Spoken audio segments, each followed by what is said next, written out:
निज्जर जो है, मैं आपको दो बातें बताऊं। जो मेरे ग्रैंडफादर के किलर थे, असैसिनेशन जिन्होंने किया था हवारा, उसका राइट हैंड ये निज्जर था। जितना ये क्राइसिस बढ़ेगा इफेक्ट कॉमन मैन को होगा। ये खाई इतनी गहरी हो जाएगी तो फिर इसको भरना मुश्किल हो जाएगा। मैंने कल ही प्राइम मिनिस्टर साहब को लेटर लिखा था।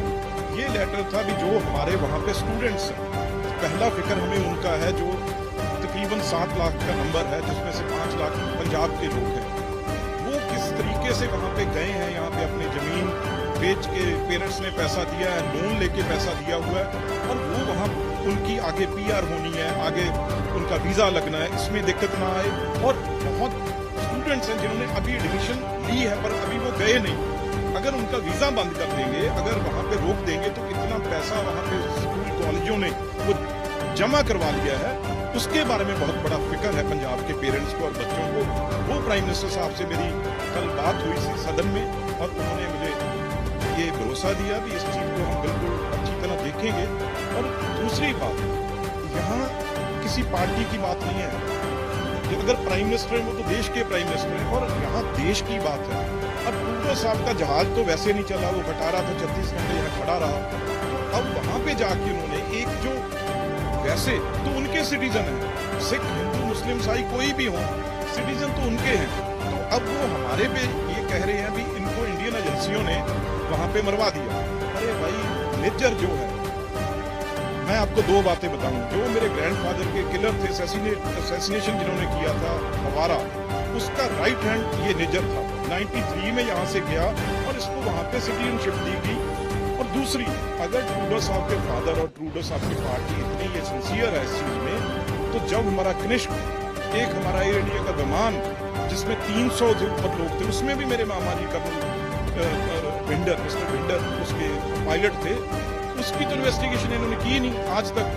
तो दूसरी बात, अब ये जो निज्जर एंड कंपनी है, ये 10 मोस्ट वांटेड जो गैंगस्टर हैं यहाँ पे, जो ड्रग पेडलर हैं, उनमें से एक था।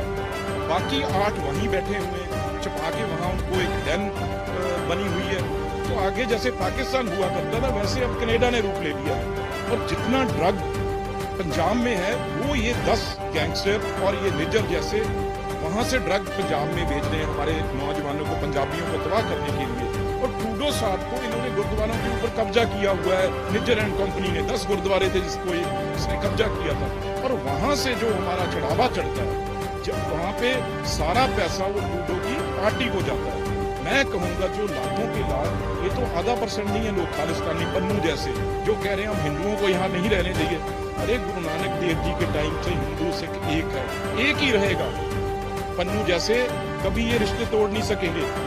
अगर ऐसी बात वो करेगा तो उसे भी ये बहुत आने वाले मुश्किल दिनों में उसे झेलना पड़ेगा। जो हालात आज कनाडा और इंडिया के रिलेशनशिप में बन गए हैं, इसका बहुत ज़्यादा असर अब इंडियन सिटीजन्स को पड़ने लग गया। क्योंकि हिंदुस्तान के बाद कनाडा ऐसा देश है जहाँ सबसे ज़्यादा हिंदुस्तानी वहाँ रहते हैं। और हिंदुस्तानियों में पंजाब ऐसे हैं जो पंजाब और से बहुत ज़्यादा वहाँ हैं। हज़ारों बच्चे हर साल वहाँ कनाडा पढ़ने जाते हैं। हज़ारों फैमिलीज़ वहाँ माइग्रेट कर रही हैं और वहाँ से लोग वहाँ यहाँ अपने देश में आते हैं मिलने के लिए, अपने रिश्तेदारों के लिए। अगर वीज़ा डिनाइल हो गया दोनों साइडों में, पिछले 2 दिनों में बहुत ज़्यादा पैनिक पंजाब में हुआ है। बहुत लोगों का फ़ोन मेरे पास आया है, बच्चों का आया कि हमारा इस कॉलेज का क्या बनेगा, हमारी वहाँ स्टडीज़ का क्या होगा।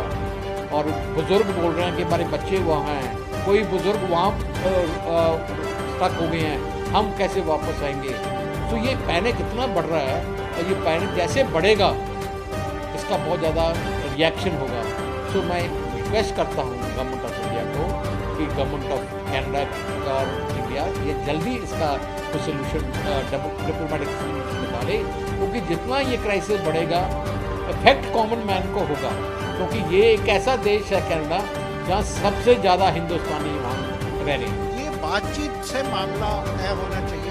हमने अपने कनेडियन MP से भी बात करी है और आज शाम को भी हम बात कर रहे हैं जो थोड़े बैलेंस्ड हैं। देखिए, हर रिलीजन में कोई ना कोई फंडामेंटलिस्ट होते हैं, कोई भी धर्म ले लीजिए, अब उन फंडामेंटलिस्ट्स को हम एग्जाम्पल नहीं बना सकते कि सारी कम्युनिटी उनके 99.9% तो they are okay in every religion.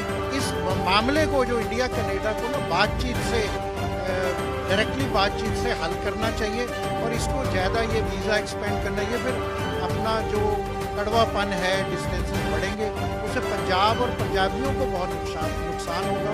हमने भी हमारे वर्ल्ड पंजाबी ऑर्गेनाइजेशन के जो टोरंटो, मॉन्ट्रियल और ऑटवा चैप्टर्स हैं उनको भी बोला है कि आप सद्भावना बनाए रखो, क्योंकि हमारे तो पंजाबी हिंदू भी हैं, सिख भी। इसको ये अननेसेसरली एक इशू बन गया है, किसी 2, 4, 10 लोगों के लिए हम सारे समुदाय को बदनाम नहीं कर सकते और हमें बातचीत के राही डिप्लोमेटिक चैनल से इवन सेकंड ट्रैक डिप्लोमेसी में हम तैयार हैं रोल प्ले करने को। इसको बात को आगे बढ़ना नहीं जाना चाहिए, नहीं तो पंजाबियों का बहुत इसमें नुकसान हो जाएगा और ये खाई इतनी गहरी हो जाएगी तो फिर इसको भरना